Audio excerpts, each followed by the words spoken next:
Back now on the show, since 1996, Carlin Pipes Nielsen has set more than 200 Masters world records and many more national records. Those poor guys who have to rewrite the record books need a break, but Carlin just won't oblige. Last month at the YMCA Masters Nationals, she set 5 more short course yards national records in the 45 to 49 age group. And here to talk about that and more is Carlin Pipes Nielsen. Welcome to the show. Hi, Peter. Thanks for having me on. So where are you today? I know you are a nomadic woman. I am in Pasadena, Maryland, heading down to Durham, North Carolina. Okay, but you live in Hawaii. Tell us why you relocated to Hawaii. Well, I guess everybody would say that it's a dream to move to Hawaii. So about 5 years ago, after living in frigid, cold San Diego, we parted ways with that town and set our sights on Kona, Hawaii, and to warmer water and just new adventures. Frigid, cold San Diego. Everybody in the Midwest just punched their computer screen, Carlin. I hope so. But the ocean is always cold in San Diego, and it's never like that in Hawaii. So I'm a big ocean fan, so being able to get into the ocean and swim year-round open water is probably one of the biggest reasons why we moved there. That is true. So you swim, you train both in the pool and in the ocean, right? Absolutely, and also in an endless pool. Try and mix it up between training with a group, training with a kids team, open water swimming, sometimes more just for recovery and for social reasons, to swim with the dolphins, and then also some training in my endless pool. What is it like, being a master swimmer who sort of made a career out of this, between the clinics you do and just being that widely recognized woman who keeps breaking records? I mean, you're in rare territory. Well, Peter, the whole thing is to try and keep a good balance. The program and the amount of training that I've done over the past 16 years has always remained pretty consistent, and it's never gone on to overload where I couldn't maintain it. I've seen a lot of people come back to the sport, and they do this crazy program for a couple of months. They get great results, but then they can't sustain it. So I think really it's all about balance. Balance in training, balance in work, balancing your energy, and then allowing a fair amount of time for rest and recovery, because as we get older, that's really a tough thing to do. So it's not how much I do, it's how well I recover from what I do, and that's a lesson that I've learned as I've gotten older. What do you like about coaching? I mean, people focus so much on you as the swimmer, but you're really a teacher just as well. Yeah, I think, breaking records and swimming fast is very rewarding, but even more rewarding is the ability that I have to work and connect with the swimmers on a one-on-one level at a clinic or at a swim meet, offer some suggestions on their technique, possibly give them some strategy for a race. And I find it really satisfying to have somebody come up to me afterwards and say, Carlin, what you did to my stroke really allowed me to do a personal best, or you allowed me to find a stroke that helps me keep my shoulders healthy, or maybe a strategy that allowed them to do a personal best time. So I am constantly talking to people at some of the larger meets, and people saying, oh, I took your clinic in Oklahoma, or I took your clinic in Florida, and it really changed my life. And that's a pretty satisfying feeling to get. It's great to see a record and see a great time, but I would have to say that's even more satisfying to really reach out and help other swimmers reach their goals and reach their potential. Do you get mad when you don't break a record? I get a little disappointed, especially if it's something just by a small amount. But more often than not, I have been the recipient of the record as opposed to the one that's been rejected from it. So it doesn't happen very often, and when it does, it gets frustrating.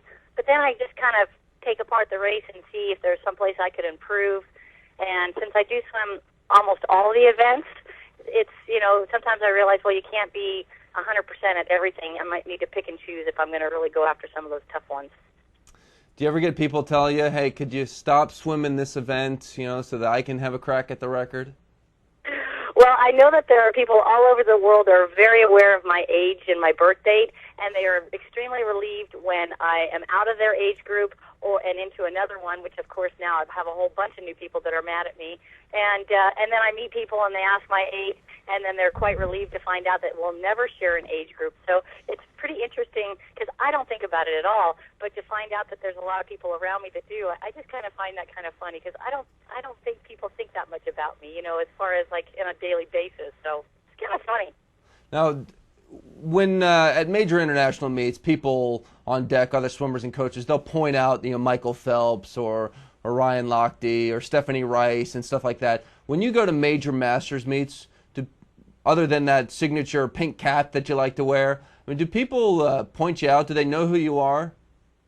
Yeah, I was with a girlfriend one time at a meet in Boston, and she actually works at the Boston Garden, and she's worked with, Larry Bird and some pretty big names, and Michael Jordan, and she was following me around, and she was hearing people talk about me in the bathroom and talk about me on the deck, and she goes, it's like walking around with a Michael Jordan of swimming. But a really funny story, I was at the Masters Nationals in 2002, and it was in Kona, Hawaii, or in Honolulu, and we're in the shower, and the meet's over, and all the women are showering, and everybody's, various stages of dress, and there's a gorgeous woman across the shower, and tall, blonde, beautiful body, and the lady next to me leans over and whispers in my ear. She goes, excuse me, do you know if that woman over there, pointing to the tall, blonde, gorgeous one, is Carlin Pipes Nielsen? And I whisper back, I said, no, I am. You should have said yes. The legend would have only grown.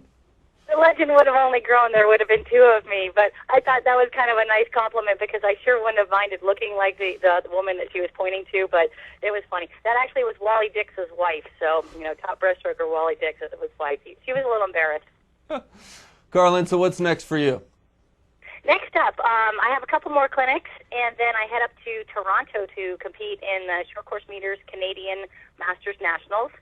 I'm opting to do that instead of Clovis just because I was already on this coast. And then 1 week later, I'm going to be at the Janet Evans Invitational, and that's pretty exciting because I kind of cut my teeth on that meet back in 1995 when I was going to make trials and nationals and things like that. So I really am looking forward to going back and racing some, like the 400 IM and the 200 fly and 200 back against the kids, giving me a little bit of competition. It's always good to share the pain on those events. Hey, do you think we could set you up in a made-for-TV swim-off versus Rowdy Gaines? I think that would be pretty funny, although, boy, Rowdy's got some pretty good energy. The two of us together might be just a cosmic explosion of swimming energy. It'd be too much. That guy... Only if Rowdy called the race. His head would explode.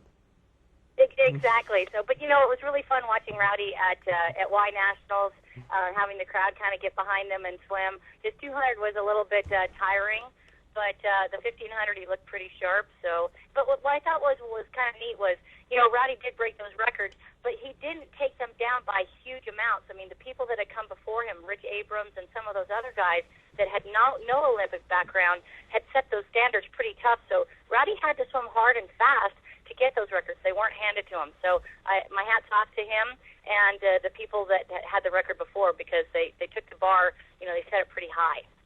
Well, our hat's off to you, Carlin. You've done amazing things swimming and just with your clinics, and it's just great to see your success. Well, thank you very much, and I'm proud to be a contributor to Swimming World Magazine, and I wanted to congratulate you, Peter. The professionalism of the Morning Swim Show has just gotten better and better as you guys have progressed. The set looks great. Your delivery is great. And it's really an interesting, fun show I look forward to listening to as often as I can. Well, thank you very much, Carlin. I, by the way, did not pay her to say that. Thanks a lot. You got to give credit where credit is due and recognize good talent and hard work when you see it. Well, thanks a lot for joining us. Thank you very much. All right, talk to you later. Aloha. Aloha to you. Well, Carlin mentioned it, and I was about to say it. Every month in our swim section of Swimming World Magazine, we have a column by Carlin, so be sure to check those out. And that is our show for today. Tomorrow on the show, Steve Lochte, Ryan's father and new head coach of the swim teams at Daytona State College. He's going to join us.